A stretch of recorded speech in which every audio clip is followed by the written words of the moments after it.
मलाई लाग्छ इतिहासमै पहिलोपल्ट यति रमाइलो गरिवरी चुनाव भएको होला क्या।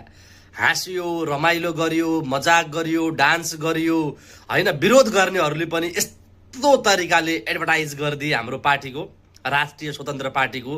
हरेक मान्छेले एडभर्टाइज गरिदिए, हरेक ठाउँबाट घन्टी देखाउने, घन्टी हलाइदिने, घन्टी बजाइदिने है। यस्तो माहौल बनाइदिए, यस्तो माहौल बनाइ, यति रमाइलो भयो, लिटरली बहुत मजा आयो क्या। यस्तै हुनुपर्छ चुनाव, यस्तै हुनुपर्छ चुनाव सधैँ। कस्तो मजा आयो हेर्नुहोस् त, हाम्रा सभापति, वरिष्ठ नेताहरू सबैजना डान्स गरे, हर्क सम्पाङले गीत गाए। वाह क्या बात है। लास्टमा अहिले बहुमत पनि 2/3 बहुमत लिएर आए। सबैले धन्यवाद है।